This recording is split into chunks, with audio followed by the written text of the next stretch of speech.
Let's He see. is TommyBoy. I am Howdy. Howdy. And together we are Checkers and Wreckers.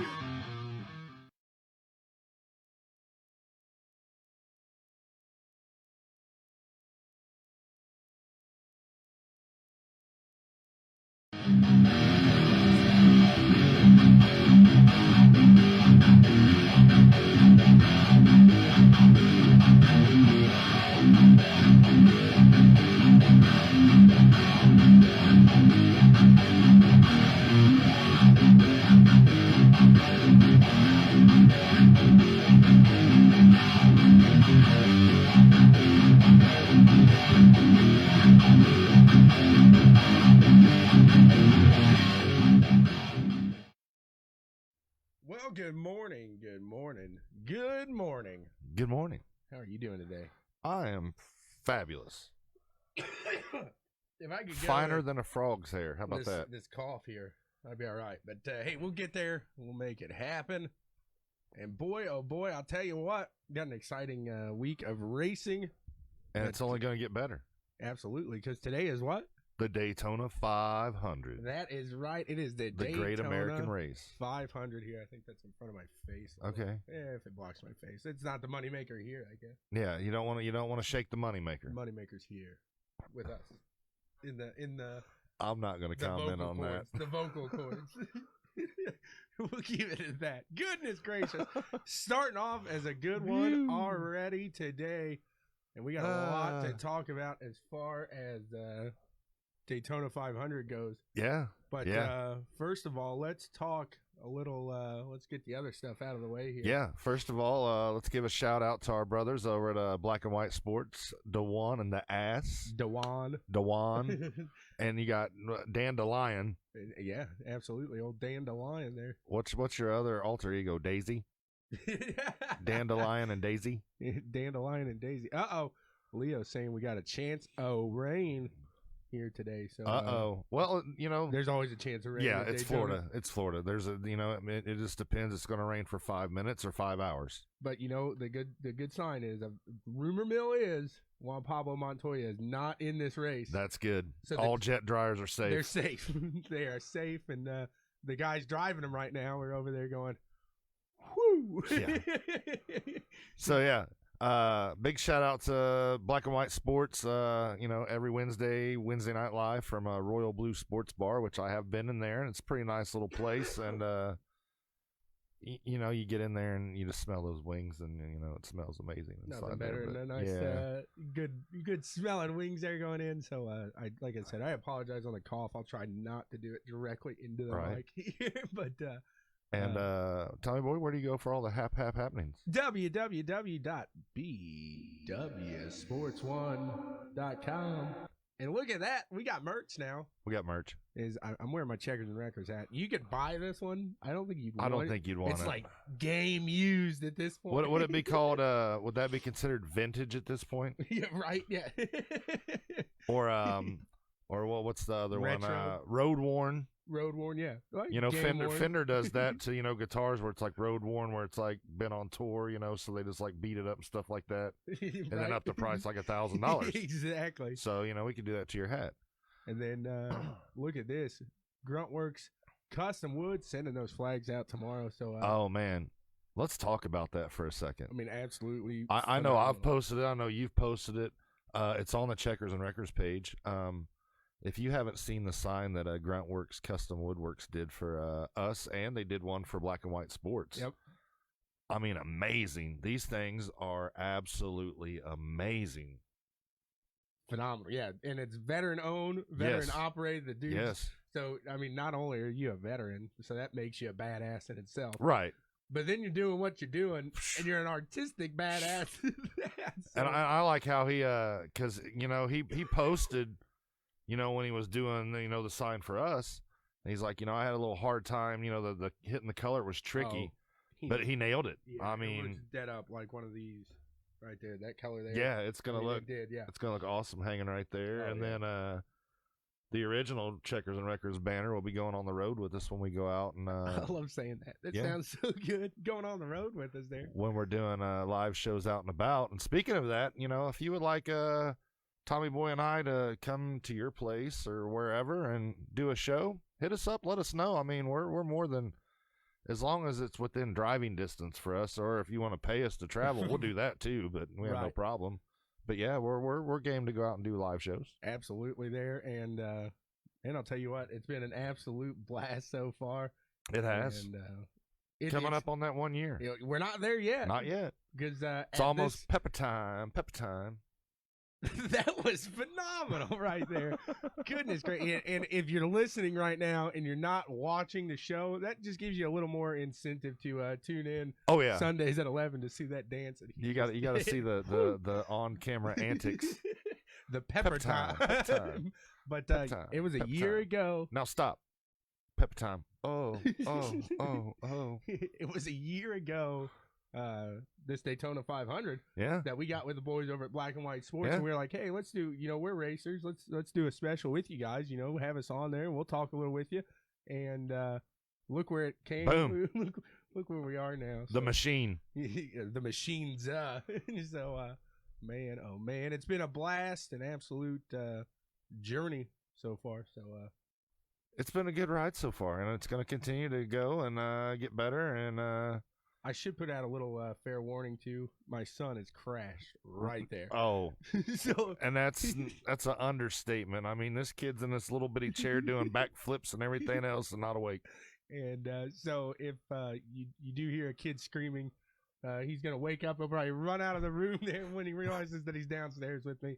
I did not kidnap anybody, so just a fair warning there. A little disclaimer, if you will. Right. So, like I said, if you're watching the antics and you see a little kid go running in a diaper, that's him. So, if you see any other kids, though, that's not mine, and they're in here unwillingly. So, but no, we're good. I'm on one today. Yeah. Oh, by the way, good morning, Leo. Good morning, Grant. Good morning, Caleb. Good morning, Marcus. Good morning, Brad. Good morning, Tanner. Good morning, everybody. You're nailing them all out. Is Brad watching? Yes, he is. Yes, he is. Brad Haldane. I got to back away from the mic on that one. I come in, I will blow his eardrums out. Oh man. So we'll start off with a little F1 here. Yeah, there's been a lot of stuff happening in F1 so far this year. A lot of cars being announced. Yeah. A car already being taken away. Yeah. It's like, what? I saw that, and I was like, how?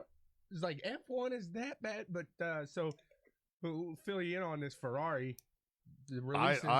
Tommy Boy just filled me in. I wasn't even aware of it. I was clueless when and I'm reading this like, excuse me. But I see the headline and it says Ferrari to there's cars going to be seized after that opera introduction to that unveiling. Thank you. And I was like, well, what the heck is this for? And you go to look, and man, they put that Mission Minnow up there. And I was telling you, I thought that was like a fishing lure. Apparently, it's something to do with tobacco and what's his name, Philip Morris. It's a company or something like that. Yeah, that see, I didn't know nothing about that. Exactly. So the rule is can't have that stuff on your car. No tobacco affiliation, sponsorships, nothing. Even though it's not like an actual tobacco company, it's still representing affiliated with the tobacco company. Exactly. So season that bad boy. So. That's crazy. It is. So you're going to seize the car instead of saying, hey, take that off. just take it off. And it was the unveiling. Like, really, it's not on the track. No. They could do with, if they wanted to put Marlboro back on the thing. I mean, for that little car, that's your car. That's your show. You can put it on. That's my mind, at least. I guess F1 doesn't see it that way. I guess F1 thinks, you're Ferrari, you're ours. Well, and even though it's an unveiling and it's a Ferrari event, they're still affiliated with F1 and they're representing F1 and the FIA. So no, you're right. But yeah, I mean, and knowing that now, if you look at the Ferrari drivers the past few years, all of them had that logo right on their. I mean, usually right on the front of their helmet. Oh yeah, like I said, dude, I could have sworn that was a fishing lure.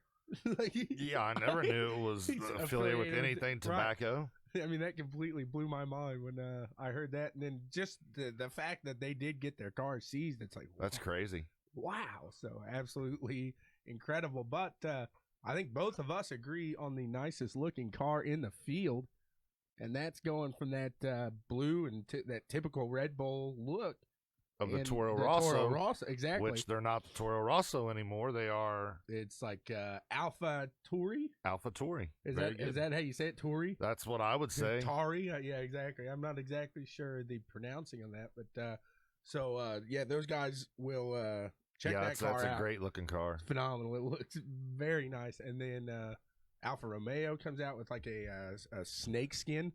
And it's a pretty good looking car. It does, yeah. It looks solid. Which I thought last year their car was good looking. I like the colors and then the scheme. It was a good looking car. Right.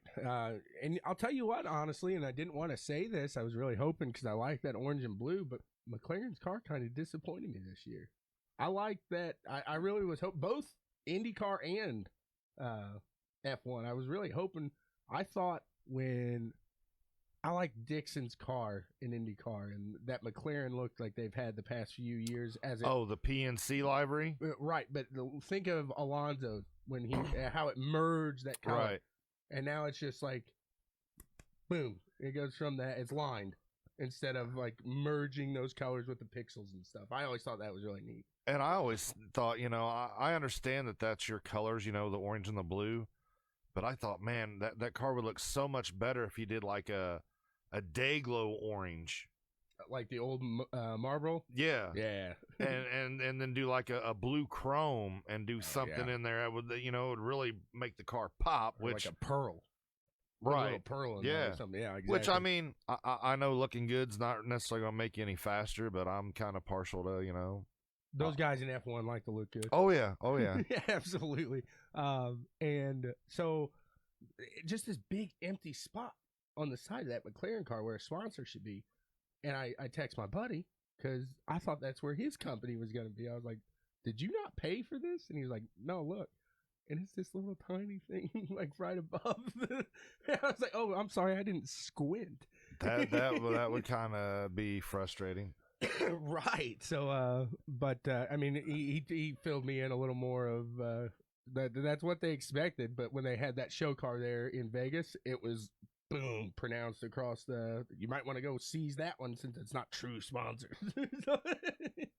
But the just kind of threw me off there. It's just it looks really blank to be running for an F1, and they might get that fixed and everything before. Which and we were discussing before the show, like the Alpha Tauri, the new Racing Point with that engine cowl and behind the driver, that whole thing, the way F1's kind of, they have like that shark fin that kind of runs almost all the way back to the wing now. It's like the old road car of IndyCar. Right. And you have that big cowling, but I like the way that AlphaTauri and Racing Point, really did something with the livery right there. It kind of made that not look as, to me, it kind of looks like a monstrosity. Just, if you don't have stuff to fill up, it's kind of like having a big billboard with nothing on it. Right. Where these liveries that they've come up with, they've taken and really utilized that space right there, and it looks good. Right. And Mercedes comes out, they put that little red flare up there, and that car, I mean, it's going to look good, and you knew they weren't going to go far off of what they've done, because for the past 11 years, that Mercedes has been the Silver Arrow. Right. You're going to keep it the Silver Arrow, especially if this is your last year as a manufacturer's team in F1. You want to really staple that as, hey, this is us, this is what we do. And it bringing back a little more of that green, though, not all silver, like that aqua. Exactly, kinda. It's like Aquaman. That's exactly the way I think of that. And when the Silver Arrow first come on scene, there was a little more aqua in it. Exactly, right. I mean, there was it was still mainly silver, but you had more of that blue in there. Yep. And kind of broke up just the silver. But like we were discussing yesterday, Ferrari breaks out their new livery, and Yeah, it's red. It's exactly what you'd expect. I mean, they don't really change. I mean, you might see some new sponsors, or they might, adjust the way the sponsors are located, but for the most part, it's going to be red with hints of black and some yellow, and that's right. I bet the year that they went matte on that car, everybody was like, "Oh my god!" And see, I like that when it went matte. Too. But they sat back and they were like, "Holy moly!" Somebody didn't hear that. She thought I was talking to her. Siri was okay. Oh goodness! Good morning, Nicholas Quinn. He cracks me up, man. He gets on those CWTV ones. Oh yeah. It's kind of Kool-Aid man. oh yeah. And it's funny because when I got my VR, he was getting his VR about the same time because he was talking about if I remember right, he said he had ordered from Oculus and had been waiting and nothing. And I was like, dude, just go to Best Buy. Walmart, no, Best Buy didn't have them in stock. Oh, okay. But Walmart, I went to Walmart.com. I was like, yep, they got them. And I had it like within 2 days. Very nice. He's like, yeah, I didn't think about that. So he canceled his order with Oculus and went through Walmart and he got his. I didn't realize how many different VR things there really are out there. Yeah, there's I was a over few. at Best Buy and I saw like 4 or 5 different ones. I really now some of them really get up in price, like Oh, these were cheaper ones than the Oculus that I was looking at. Oh yeah. Well, see, I don't know if all of them will support iRacing though. Exactly. I know, like the one JP uses, he's got to go through a back program to do it, and it just doesn't sound fun. No, the Oculus is pretty much plug and play. Right. Exactly. That and don't go there with me because plug and play is never plug and play. That's what Benefil and I were getting at. And you're right on that because like on and my VR wasn't plug and play because yeah, I could see and everything. Couldn't hear. Yeah, I couldn't hear talk. And I don't know what it was. I had to go on there and make some adjustments and it started working and everything's been fine since. So that's good stuff. I dig VR. Right. So I'm trying to think here. I think that's Hamilton has already tested in the new Mercedes, and I didn't know that. And said it's fantastic because this week starts their first official right. run for testing, and I've got the F1 channel, so I'll stream that there on Discord. Oh, nice! But that's going to be a fantastic. It just gets me excited, and I mean, the last little bit that we'll touch before transitioning there is that that comment I said Verstappen had made last week. Yeah. About Hamilton. Yeah. Hamilton came back at that. Oh yeah, what'd he say? He's scared. It's like boom, dude. It's like Hamilton. He's on it right now. He's coming off one of probably his best year. I mean, overall, he just had you had one bad race. And that one bad race, unfortunately for you, is the race that's going to be shown to everybody. But still, you had one bad race that year. You can't be upset with that. He's coming off a fantastic year. Mercedes is coming off a fantastic year. And he's excited. You can tell it. Boy, oh boy, I wouldn't want to be out there against Hamilton. You really got to ride this year out. But Verstappen at the same time, he's got to keep that confidence level up. He won a couple this year, so he's got to keep that riding into the next season. But I'm looking forward to this. I really thought it was going to be Verstappen Leclerc that we were going to see as a big rivalry. No. I think Verstappen Hamilton is going to be that next big thing, I think. And I think that's been brewing. I mean, right. when you're on top like that, you're not going to go and not have a rival. Somebody's always gunning for you. Right. I mean, it's no different than NASCAR, Kyle Busch, and everybody hates him and da-da-da. Okay, so that's fine and dandy. But like him or not, he's on top. IndyCar. I wouldn't necessarily say, because you'd have to say that Newgarden's on top right now. So I'm not sure. Newgarden, Dixon, or your Power, maybe. I mean, back in the day, but really, and that's what Rossi was saying. And this is a great transition here. I think Rossi's kind of the guy that people frown upon in IndyCar. And this is a perfect segue here because they did testing at COTA right this week, and they were out. I was watching all of that. I'm so excited. See that number one, get that aero screen on the track and pack, because I just saw it with two drivers. It was just Power and Dixon that day. Right. So now get all these guys out there. You're seeing all these liveries with the aero screen on, and it's sexy.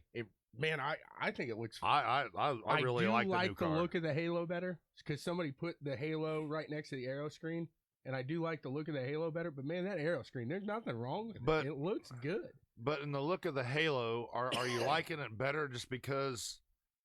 I think it fits with the F1 car body style. Where to me, I think the give it a year screen, or two with the aero screen, it'll look more sleek. Yes, I think it still looks sleek, and everything. They'll refine it a little bit. I mean, this is the first year with it, and right, absolutely, and that's probably a big point of it is just the aesthetics of it is looking like that and everything. But I mean, regardless, wow. So Asher, he said he likes the McLaren Indy car a little better than the McLaren F1 car, but he said he's a little biased. But I agree with him.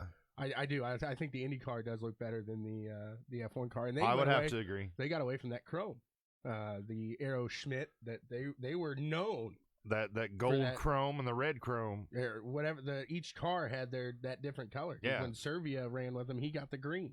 Right. He had that alligator skin. Yeah, because when you had Hinch and Wickens, it was gold, and then Wickens was red. And then Ericsson ran gold. I think both of them ran gold last year, didn't they? I think they did, yeah. But at one point, there was one silver one and a red one, and there was a silver one and gold one with Hinch. But, yeah, I do agree with that. They do look like fighter jets. But so COTA, cold, wet, not exactly what you want in a testing like that, but really, as far as the aero screen goes, man, you gotta kind of be thankful for the wet weather and the cold, honestly, because you think of May. It's not necessarily warm here when they run that Grand Prix. And I've seen some cold Mays. Oh, absolutely. And some of the things that they're worried about with this aero screen is fogging. Right. So what better day to run? I mean, you don't expect COTA to be cold and wet like it was. I mean, these guys, if you were watching, they were in winter jackets, stocking hats. It's like, oh, that looks miserable right there. But that's what Rossi actually says. He says, I can be cold and wet at home in Indiana. We should just practice at Indy at this point. But to touch on what you were saying there is like Rossi was looked at like that. And that's what I'm going to love Kanaan in the booth for this reason. As Kanaan is in there and he's talking to the other announcer, I'm not sure who it was, but explaining he didn't like Rossi at the first. Rossi came in with an attitude. He came in thinking he didn't know anything about, and he'd be the first one to tell you, I knew nothing about IndyCar. He had a bad perception of IndyCar. He was only there because he wasn't a top tier driver in F1. Right. And they saw some talent and they said, hey, come try this out. Right. He was there on a part-time ride. And so I could see where his attitude maybe was a little off there, but Kanaan did not like him. They said they just could not stand each other at the first. And these two, you got to think when Rossi came in, he was battling with Kanaan. I mean, Kanaan was you got to look back. Rossi came in. He won the 100th running 3 years ago. Kanaan, he's not on the top of it. Kanaan was at KV Racing when Rossi came in, wasn't he? Was he at KV or was he with Andretti there? No, he wasn't with he would either been at Ganassi or KV, and I want to say it was KV for the 100th running. You might be correct there. So, but I mean, regardless, Kanaan was still, and he's run like that Texas race that year. Kanaan's running up front.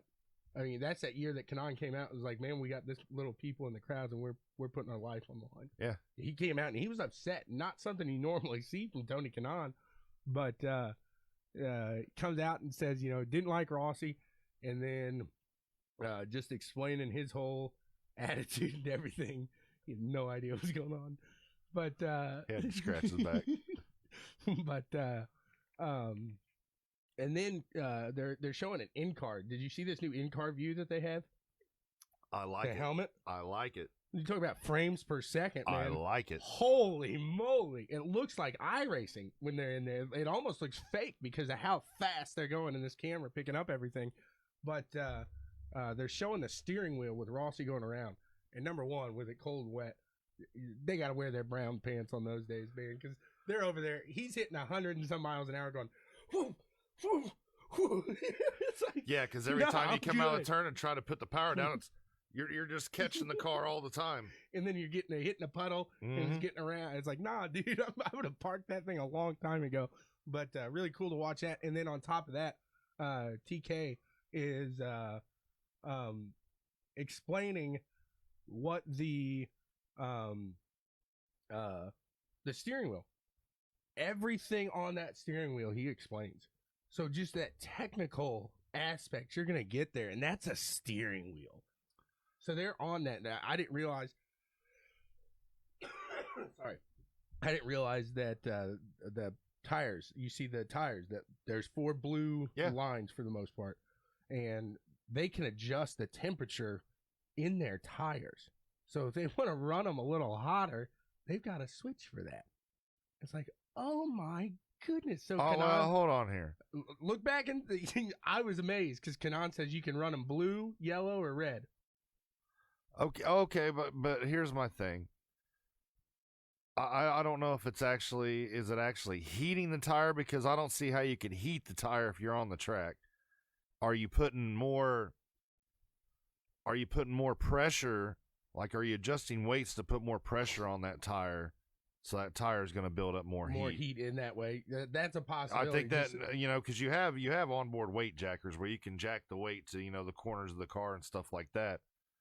But I could be wrong. I don't know.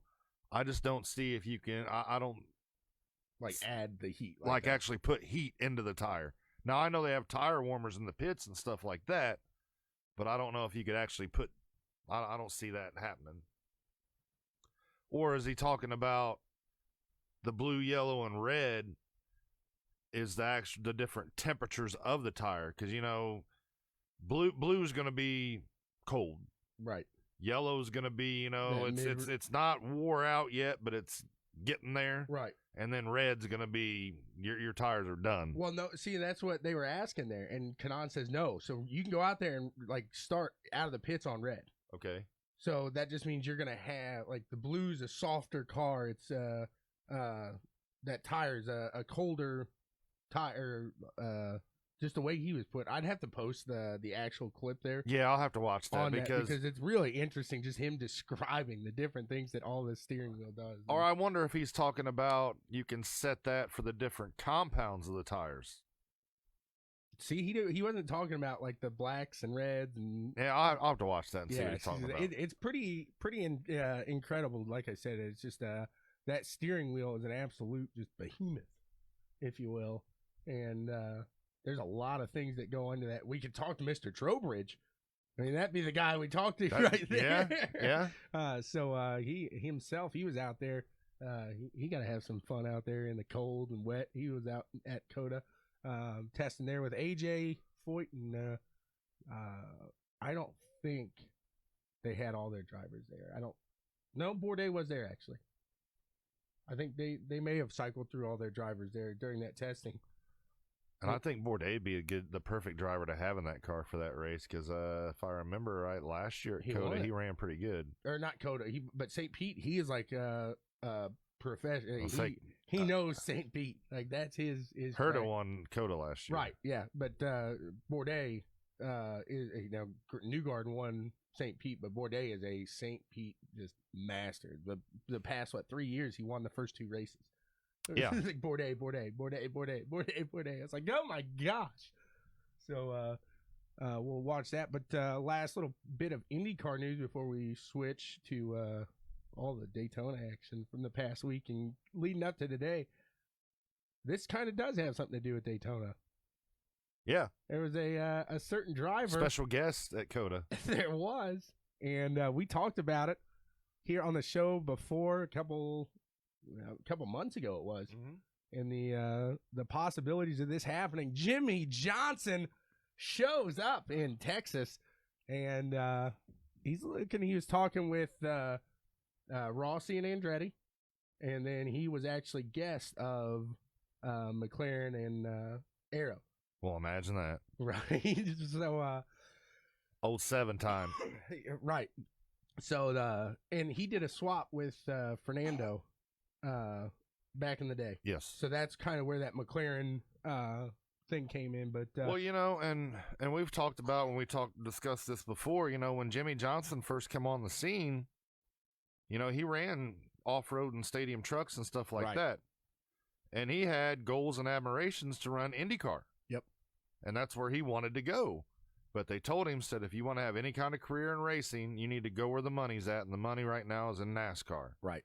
But he wanted to run IndyCar, so I think that's why he's now he's at his career where he's it's his final season. Right.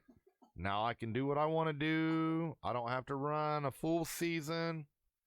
Hey, I want to come run IndyCars, a couple races, road course races. And he says road and street course, so yeah. I mean that's the majority of the season there. So he sounds like me now. I know, right? But so the majority of the season there is those road courses and street courses. So I really do think that we see Jimmy Johnson. I mean, he's going to run the 500 if he's in a seat. So you might see Jimmy Johnson in a full-time ride. And speaking of full-time rides real quick. I don't know if he'll get in a full-time Not ride. right off the bat. But I think he gets behind this and he likes these street and road courses. He might say, man, I'm going to do this for a year or two. I could be wrong, but I think at this point in his career, he's not going to want to commit to, having to run a full season, especially with his family and his girls and everything. He can pick and choose his races. You could be very right there. Just, like you said, I mean, the family comes down to a lot of these guys here. And because did you see when they did his retirement speech? His daughters were the one that went up and announced it. Oh, no. His daughters went up and, and pulled out, the note and, and told him about their dad and said, he will be stepping away. This will be his final season. I thought that was pretty cool, Yeah. Because a lot of these guys, like Jeff Gordon, Dale Jr., they're stepping away because, for years, their teenage years and their years when they was a young man, they're out here grinding out the racetrack and, and traveling here and there and there and there. And, if you do have a family, you don't get to see them unless you bring them to the racetrack with you. Right. So now they've had their success in racing and now it's time to be with their family. Right. No, and you are right there. But I mean, some of these guys, they get out of this and they realize like, man, like I love my family. Racing's in your blood. Exactly. Racing is in your blood. I mean, a lot of these guys, you look at Dale Jr. That's all he's ever known. Exactly. I mean, his dad raced, his grandpa raced. I mean, hell, his sister raced. Yep. That's all he's ever known has been racing. He's been around it all his life. So, yeah, it'd be hard to walk away from that, which he's not stepped away. He's still in the booth. He's still a car owner, which speaking of car owner, Junior Motorsports won the Xfinity race yesterday at Daytona with Noah Gregson getting his first Xfinity Cup race win. Did you see what Junior had to say about that? Yeah. That was cool. He's like, it doesn't matter, like, the driver, owner, this track, this winning here means so much. Well, did you see during the race yesterday, there was a fan that had a sign up in the infield, like on their motorhome, said Daytona. Nice. Because, and even, who was in the booth yesterday talking? It was Clint Boyer and Brad Keselowski. And Keselowski was talking about, for years, the Earnhardt family goes, they just know how to win down here. And even though, Senior only got one win down there after had so many good runs, but if you look at all his dual wins, Clash wins, Pepsi 400 wins, he'd won a lot of races at Daytona, but only got that one Daytona 500 win. Yep. But so yeah, and they also announced that Junior's going to get in the car this year, one of his Xfinity cars. He's going to actually run. So it's not, there again, he's not totally away from it, but he's picking and choosing when he's doing it. But he has that freedom to where he doesn't have to be at a race every weekend and traveling and being under the stress of running for a team and running for points and trying to get that championship. And that's that's one thing that eluded Dale Jr. He never got a championship. Right. But he still had a successful career in racing. Yep, absolutely. And consistency does it all there, and he was just a staple for consistency there. So, so Brandon asked, what do we think about the the Xfinity. Xfinity Series now that the big three have moved up? It's time for somebody else to step up into those spots now. Well, and that's what the Xfinity Series is supposed to be about, you Yep. know. And it starts with the trucks. Well, it even starts before that. Starts with ARCA and all. You know, I'm not going to go down to the level where it actually starts, but that's what it's supposed to do. You get these guys in Xfinity. Custer, Reddick, and Bell. They proved they were the men in Xfinity last year. Yep. I mean, out of all them races, it was going to be one of those three going to win. Yep. Well, now they've moved up into the Cup like they should. So I think now you got. I'm going to throw it out there. I'm going to say Gregson. Gravel. Who? Gravel. He's trucks right now. He's not actually I was like, Xfinity. who? That's the dirt car driver. Okay. Gordon is sticking behind really. But you got Gregson. You got Austin Cindric. Cindric's gonna be phenomenal. He could have moved up this year but I think he was waiting for. I don't think he was ready yet. I think I bet you he had some offers from Oh, yeah. smaller teams. Well, but look who his daddy is. at that right. But at that point, he's gonna say no. I want to wait. I'm good enough that I can get a solid seat here in a year, maybe two. And that's what I think we're seeing these guys in the Xfinity do that. I mean, that's what Bell, that's what Custer, these guys did. We've talked about that. Yeah. And Daddy's not paying for a lot of people to get into Xfinity. That's the good thing. And you also have Chase Briscoe, which is from Mitchell, Indiana. Absolutely, I forgot about. But going back to the Cindric deal and going to what I was talking about before the show started, and I'm gonna say it, live. I'm gonna throw it out there. I don't think we see Brad Keselowski at Penske Racing after this season. I think that he's going to go elsewhere. I don't think he's happy with that team. I think there's some turmoil in there. I don't think him and Logano really get along anymore. So I think he's going to leaving because I don't think that Roger's going to give Logano the boot. I mean, he's younger than Brad, and he seems to. I think Joey would be at. If it was me as a team owner, I'd keep Joey over Keselowski. Keselowski kind of seems like he'd work well with Tony Stewart. And he might. But there, so if he leaves, I see that seat opening up for Austin Cindric. I mean, considering his dad's Tim Cindric, I was going to say, yeah, they got ties to Penske right. there. So. Which is, the team principal for Penske and IndyCar. So I can see him moving up in that seat. So yeah, I mean, I think Xfinity's in a great place right now. You got a lot of, up and coming young talent in there. And with that being said, NASCAR's kind of got what we talked about a lot last year with the rookie class last year in IndyCar. I really like this rookie class in NASCAR this year. I mean, Reddick, Bell, and Custer. I mean, Bell the other night in the duels, he looked strong. I mean, he was up there and battling for it, and we all know Bell can drive. I mean, you figure in the off season, he was like Kyle Larson. He was out there running all these dirt races and midgets and sprint cars and stuff like that. The kid's a racer. Yep. He's going to get and jump in anything and drive it, and he's going to drive the wheels off of it. Yeah. Oh, yeah. Absolutely. And everybody's like, well, he's not with one of the big teams in NASCAR. Yeah, he is. That team is not necessarily called JGR, Joe Gibbs Racing, but guess what? They're getting all JGR chassis. They're getting all JGR engines. They're getting all JGR notes. And I'm sure at the bottom right of that check, it says JGR. It probably does because what happened is they didn't have a spot for him open at JGR right now in this season. So they're putting him on that team, and they're they're giving him all the help they need. Exactly. So it's because like Christopher Bell is their boy that's going to be at JGR. With that fifth ride with Andretti. Right. Like, this is your feeder into Andretti, and we're going to help this team this year because we see, like, this is a possibility for us to go what forward. they're doing is they're making sure that nobody else is going to pick him up. Mm-hmm. Because if I'm having trouble hearing you. Yeah, I know.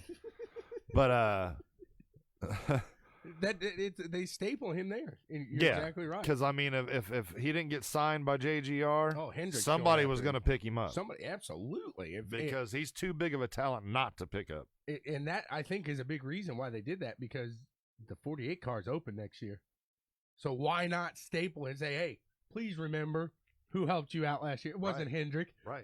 So I think that possibly is a big thing. And you know, looking at the 48 car being open next year, who do you see filling that seat? Could it possibly be Noah Gregson? No, I think Larson's going to take that 48 car. You think Larson's going to go over to Hendrick? Yeah, I really do. I think Larson's over there, and I don't know who takes his spot though over at Ganassi. I mean, that's where somebody could step in. Or like we just talked about, Keselowski being last year at Penske, could he end up in the 48 car? I don't think him and Hendrick really would. That kind of seems like that. What I don't know, because Kyle Busch and Hendrick. No, but he already has ties to Hendrick, because when he was in Xfinity, which was the nationwide at that time, he was running for Dale Jr. Motorsports. With Dale Jr. and Hendrick were together, so he already has ties with Hendrick. That's true. So, oh my God, what? He swings from the Andretti family jewels. No, Daniel, no. Oh man, hey, Greg Thielson's gonna be in Indiana. What part of Indiana are you gonna be in Monday, buddy? Let me know if you're close to me. Let's grab some lunch. Let's do something. Let's talk. I would say that too, but my boss is a real ball buster, and I won't be able to leave. You don't get lunch break? 30 minutes. Well, maybe we'll come to the east side there. You never know. Dustin, that is not necessarily. I've looked into that, and Hendrick said he would look at the options, because we are used to, and this is the way I heard it, is he ran Casey Kane, and Casey Kane not necessarily the best dirt driver in the world. Casey Kane wasn't a bad dirt driver. No, but he's not Larson. And maybe not now. In his younger days, Casey Kane lit the dirt tracks up.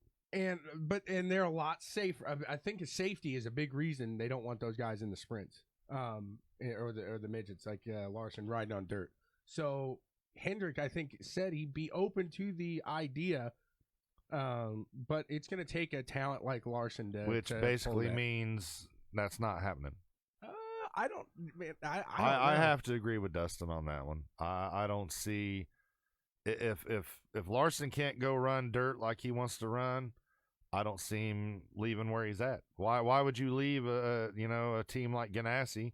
Because you got plenty of money funding you, and you're still able to do what you want to do. I mean, I don't necessarily think it's the team right now. Why Larson hasn't had more wins. You know, we've discussed it. You know, a lot of times Larson shoots himself in the foot. No, he'll put that dirt track racing to work on the asphalt, and sometimes that works for him. And a lot of times it doesn't. Exactly right. You know, I think Larson needs to learn how to. Would you shush up? Learn how to save the car more, and he needs to learn how to put himself in a position to be there at the end of the race. I think a lot of times early on in the race, he's just he tries to nail it up, running the heck out of the car and just uses it up. He's more of a stage racer. Yeah, he gets into the playoffs by stage racing. And hey, they put that out there for you. Play it up if you can. I'm not going to get on him for that, but I think this is a huge year for him to see. Yeah, I really think he could end up outside of that. I think Hendricks goes young. I don't think they're going to put an older guy in there. I think at this point, Chase Elliott is going to be their big guy. I wouldn't say that. I'm telling you, I think Keselowski be a good fit in there, because you have that guy that's already won championships. You have that guy that's won a lot of races. No, absolutely. I'm not. So you got Chase, Bowman, Byron, which is Bowman and Byron still going to be there? We don't know. But even if they are, you got all three of these young guys. Then you got a mentor like Keselowski coming in there. You know, they're going to listen to this guy, or they should. He's already won multiple championships. So You need that guy for the younger guys to be able to go to. I mean, you get a team with, like, if he goes out and gets, like, say, a Noah Gregson or a Cindric or a Briscoe, I just, with 4 young guys like that, who do they turn to for guidance besides, Rick Hendrick himself? Or if you have Jeff Gordon, or if you keep Jimmy Johnson on as a team liaison, mentor, coach kind of deal.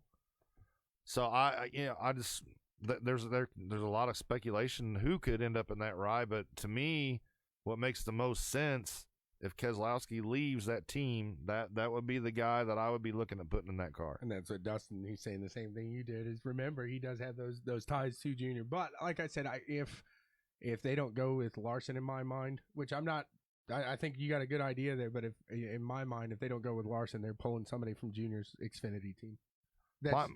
But my thing with Larson is, why would you go with him? Well, what has he really done in NASCAR? What has he really done? He's put it. He's fast. He's put it up there. He's won. He's How not many? Won a champion. He's won. He's won maybe more than 5 times. He's won more than Hendrick's drivers have. Okay, but still, he's won maybe 5 times, and he's been in Cup for 5-6 years now. He came in the same year Elliott did, and he's really, I think, propelling better than No, Elliott. Larson was in before Elliott. Was he? Yes. Maybe a year? I think a couple years. So, but that, I don't know. It seems like Larson really is a young, solid talent there that they could really Because I think Larson's close to 30. If you look at, what was I going at there? So he was. Yeah, so he's been in Cup for 7 years. Chase has only been there like 4. Has it? I 3 or 4. Been longer than that. No.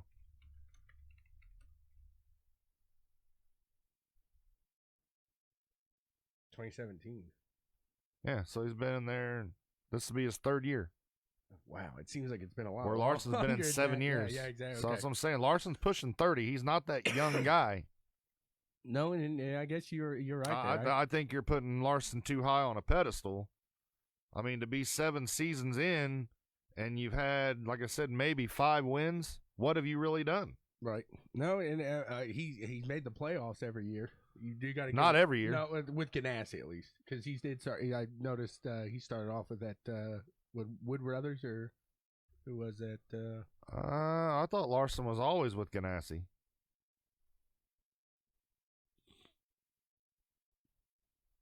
Trying to see who's that car there, the Motorcraft. That's a Wood Brothers car right there, but I don't necessarily mean that's where he was at. We'll have to do a little digging on that, but anyway, still, whether he was or not, he hasn't. And I'm not saying that he hasn't shown signs of speed and signs of, like I said earlier, he shot himself in the foot a lot of times. He never hit that maturity or something. Like maybe like you said, he's just trying to sling it around like he's on a dirt track. That don't work. No, not. And we've seen him winning and doing that, but I see where you're coming from there. And really, this season is going to have a lot of telltale to that 48 ride next year, unless they behind the scenes already know who it is. And if that's the case, it's somebody younger, I think. But we'll have to wait and see. Stenhouse, is he saying? Daniel's delusional this morning because for one, Stenhouse isn't going to win. For two, a loser quarterback. Rogers has done more than any quarterback you got, bud. So yeah, I don't see Stenhouse taking it into victory lane at all. I think he's got a fast ride, but so let's get into the Daytona 500. Mm-hmm. So Stenhouse on the pole. He showed speed in the Clash with a new team. He's in a Chevy. He's been in a Ford all these years. Yep. So, like I said, he's got a fast car. Does he get help? Do people work with him? Or here's my question: Are the Chevy's teams going to link up and try to be loyal to each other on Chevy and the Fords and the Toyotas? Because if that's the case, The Toyotas are going to get hung out to dry because there's not that many Toyotas in the No, field. there's not. You better be up front running with the Toyota real quick. But let's talk to Clash real quick. Did you see the video? This dude, it's absolutely hysterical. This guy's like, they're over here wrecking just fantastic race cars. And look at this, Jimmy Johnson's in this. I mean, it was like a junkyard at the end. I mean, dude, it was disgraceful. It Yeah. really was. I mean, you went out there. This is backup cars for the Daytona 500, your biggest race. And it you're looked like a acting- pricks of pavement race. Oh my! It was worse. It was worse. I mean, that was honestly one of the worst. That was worse than a rookie official street stock race at Charlotte. That's how bad that was. It was bad. Disgraceful. If I'm NASCAR, I'm talking to these guys and be like, "What in the world?" And I'm not using "world" as my pronoun there. But that's the unfortunate circumstances of pack racing. Oh, you're right. No, and what we should do an over/under on the big one today. Yeah. I mean, how many cars and what lap? Those. Or should we do an over and under on how many big ones there are today? That's Because I think there's going to be more than one. Oh, especially if you're nailing. If that guy in the front gets taken off, and it's been pack racing. I mean, restrictor plate racing. I mean, we know it as pack racing. We've seen it before, but this year with this new car, man, it seems like they're just that much closer, and that's I think has a lot to do with that clash on why it was so just terrible. But what was there 2 cars that finished? Eric Jones wins it, and the whole front end of his car is smashed in. You got more You duct got tape on you the got car. Denny than you have Hamlin, now. your teammate, pushing you to the win. It's probably laps down. Yeah, he was, So it's but he like- pushed his teammate to the win. So, but I've said it before. Go back and instead of this pack racing stuff on the super speedways, take the restrictions off of them. Give them all the horsepower they can handle. Put a harder tire on it. Take wing and downforce out of the car. And the guy that can drive and hang on to it, he's going to win. That's Larson would shine in that. Oh, right. Because you could drive it like a dirt car. I mean, you have it thing sideways through the turns, barking the back tires off of it, and just hammer down. That's good stuff right there. So, yeah, that's when Austin Dillon's the cleanest car, there's a problem. Yeah. Yeah. I hate saying that, but it's true. I mean, you got to think, if that wasn't Richard Childress's grandsons, would they even be in NASCAR? Probably not. No. Austin, maybe. Ty, no way. No way, no how. Not today. But yeah, so let's see. The truck. There was a pretty good wreck in the truck race Friday night. Did you see the finish? Yeah. I mean, that was like the mid race $20 from Outlaw yesterday. I mean, dude won by a toothpick, as John said. That was so Enfinger, I believe is how you said. Yeah, Grant Enfinger. Yep, he takes that win over Jordan Anderson, and I mean, you couldn't ask for a better run race right there than that. And then I saw I can't think of her name right now. Oh, Decker, Natalie Decker. She took 5th. Yes. Highest place a woman has ever finished in the truck trucks. series. Right Yep. on, girl. Yes. Because people give her hell, man. They say she can't run. We talked about it before. Women get penalized so much, and the finger pointed at them all the time. Right. You know what? Absolutely. Good job. Oh, I'm glad to see. Yeah, it's not a win, but it's like a win. I mean, you got top 5. Hell yeah, you go, girl. Right, absolutely, yeah. I mean, that's her and Deegan right now, and I think Deegan is a better driver. I do too. I'd have to agree. But like I said, people really are pointing the finger at her. They're putting her as the next Danica. Is the way that they're saying it. She's not. No. She should. Don't take this the wrong way when I say this. Danica didn't go through the right steps for NASCAR. She didn't. She went from IndyCar to NASCAR. She took the right steps from IndyCar because she went up through Indy Lights. She did go-karts. Karting. Exactly. And I still say it, but I understand why she did it. Money. It was money, yeah. And that's where your sponsors wanted to go, because at the time she had GoDaddy, and that's where they wanted to, get into NASCAR and bring Danica in. And all right, I get it. But I think her career would have been a lot better if she'd have stayed in IndyCar. No, I 100% agree with that. And so, I mean, that kind of raises the question, too. If Decker can continue dominance in the trucks, moves to the Cup cars, can't really get that under, does she move back to the trucks and stay where she can remain dominant? Or does she run midfield and be that Marco Andretti moving chicane for the rest of the pack? I mean, as a driver, if she gets an opportunity to go to the Cup, you know she's going to take it. I mean, talking Nextel too. So I mean, we'll talk those cars as well. Nationwide, right? But it's no, Nextel. it's not. It's Xfinity. Or Xfinity. Yeah, God, Nextel. What I'm pulling out that's a blast from the past right there. Yeah, Nextel was the Cup Series. Exactly. That was a while ago. Yeah. But those trucks and the cars, they drive a lot different. There's a lot. Those aren't. Oh, there's horsepower differences. There's handling differences. I mean, so I'm sure some people say, oh, well, stock car, truck. No, they're all different. And even the drivers will tell you that. I mean, you're taking the top series, which is the Cup. They have the most horsepower. They have the most downforce. They probably even have a different tire package, I would assume. And see, I think ARCA actually has more horsepower, but something about that car it's not. They probably don't have the downforce. There's something right that makes the Cup car the top car, right. The A vehicle.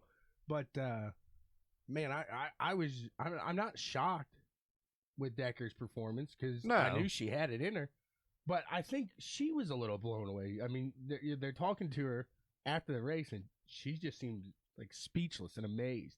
And it's like, you're gonna do this a lot here. She just moved to Chevy, so you see two of the bigger female drivers making moves because I think she was with Ford before. I don't think she was a Toyota driver. She might have been at Ford. So she makes the move away from Ford. They pick up Deegan, and Decker moves to Chevy, and seems to be a good move all kind of around there in that aspect. And Ford also got Tanner Gray, because Tanner Gray ran in the truck race at Daytona. Yep. He also ran in the ARCA race too, because that's Haley's teammate.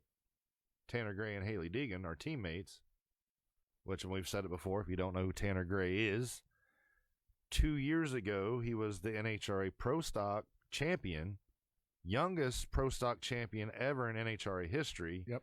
And then the next year, he doesn't come back to the NHRA. He decides he wants to go stock car racing, and goes and starts running K&N cars. Right. And once again, follows where the money is, but if you can do it, you can do it. Well, and he's kind of been like Haley. He's been smart about it. Well, right. He has money behind him, and with being an NHRA Pro Stock champion, I'm sure somebody would probably put him in a truck or an Xfinity or something like that. But he never really ran stock cars, so okay, I'm going to start out in ASA, or not ASA, K&N.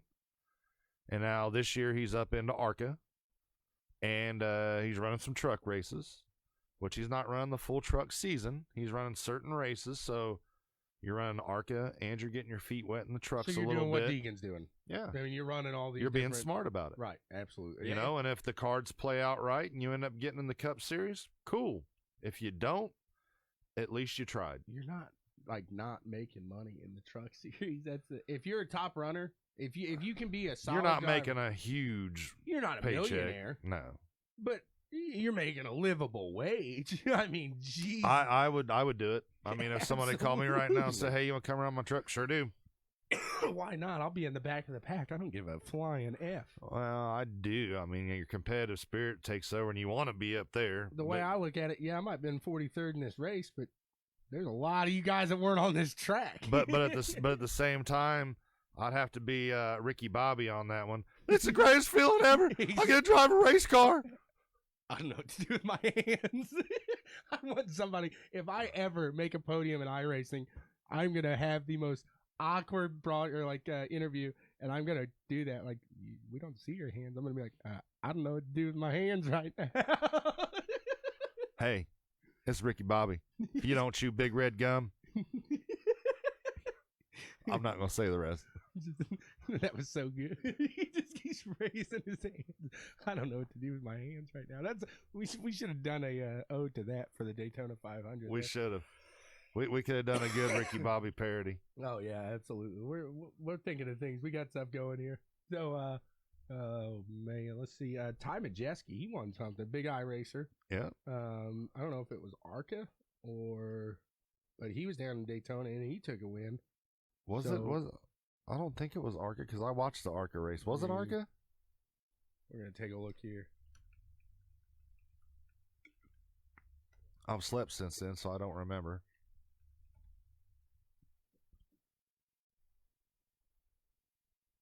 Well, he got 5th in the truck race. Or no, he got a DNF. He got 32nd. Oh, 32nd. But I did see maybe it was just a their local results. Ty Majeski Racing at Madison. Oh. So it was a lower class there that he was just around, probably that area. But man, he is coming up pretty well there. So I mean, obviously, keep an eye on him as he is that top guy on iRacing. Mm-hmm. If you look at the asphalt, he is boom on the top, and then his second account is boom second, and then third is boom Howdy. Yeah, exactly right. Hey, it sounded good. You had a good run. Brooks post. Hey, I'm fastest in practice, and right as he posts that, I had to go on there and say, not anymore. But right, as, you were. Yeah, I was top of the charts in practice, but you know, practice don't really do anything when you. You had the Howdy luck. I'm telling you, man, it's always something. Right. That's the. I mean, coming onto pit road, I'm below the yellow line, and dude still runs into me and spins me into Daniel. Right. Takes us both out. Hey, you gotta go for the glory there. He's doing flips and turns, and I'm trying to watch here because I don't want to get legs. Yeah, busted right.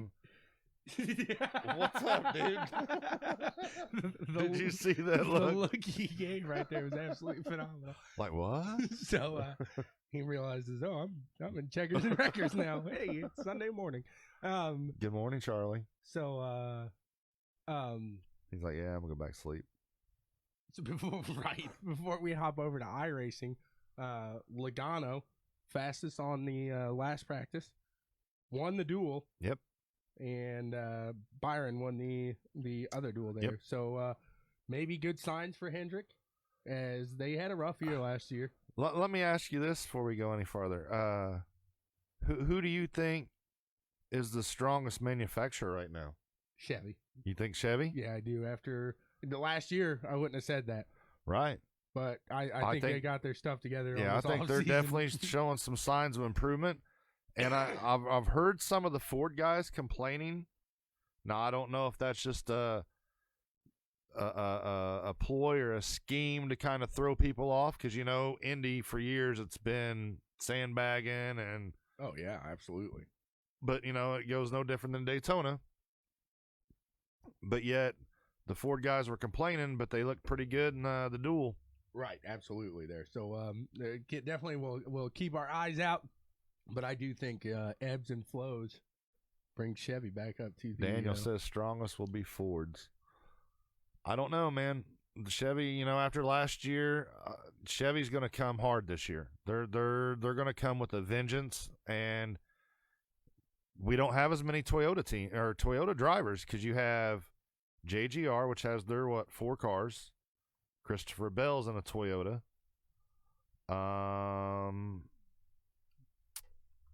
There might be 1 or 2 other Toyotas, and that's it.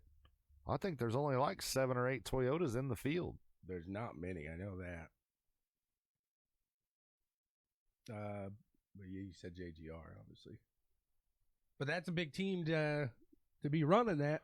Oh yeah, but and it's funny you look at NASCAR nowadays and how it's changed, because it used to be you had all these guys that like Childress, they built their own engines. Roush, they built their own engines. Petty built their own engines. Hendrick built their own engines. Now, it's like for Toyota, JGR builds the engines. Right, Chevy. Ford, you have Yates, because Yates used to be a team owner. Robert Yates, that's who Davey Allison drove for. Right, absolutely. Yep. But now it's Roush Yates, I believe, is the engines. And then Chevy is Hendrick. DEI Hendrick. Right. Well, yeah. DEI. Yep. I mean, there again, DEI used to be a team. Yep. And they're not anymore, but you have them still building engines. Right. So it's so basically, if something goes wrong with an engine in a Ford or Toyota or Chevy, you know who you're coming to. Right. No, absolutely. Which I guess at the end of the day, that's a good thing, because it puts a little accountability into it. But also, if I'm another Chevy runner and Hendrick's making my engines and it blows, I'm wondering, is like, he do something to that thing? you know what I'm saying? That's got to go through the back, especially if you get a strand of them and they ain't blowing. So Hendrick's not blowing, but you're out there blowing one each week, and you're like, well, something's not right here. Well, I know from my experiences in racing, and when you go to shops and have your engines built, that a lot of times, like, say, even if I bought this engine from somebody else, bought it box stock, and then took it to this person to have them blueprint it and build it, well, if they were going through there and miking all the parts out and cylinders and this, that, oh, well, this one's real good and mics out really good, so we're going to keep this one over to the side for ourselves. Exactly. And we're going to give him this one. Yep. So that's why, we started stamping every part on ours. I mean, like the cylinders, the heads, the cases, we stamped them somewhere where we only knew they were stamped. Sure. And then when the engine builder gave it back to us, we checked. Marks. Yeah, absolutely. No, that makes sense. And I mean, it's unfortunate that you got to do that, but hey, anybody's going to try to get a competitive edge on the. I mean, it's racing. You're trying to get every little extra advantage you can on the next guy. And in all honesty, that's money and R&D, regardless of what it is, that they didn't have to spend. Right. Because now all they got to do is mic that bad boy up, and they get put it in their computers, put it in that machine. The machine. And it just cuts it off, and boom, they'll get it down. He knows when I'm talking in the mic. Yeah.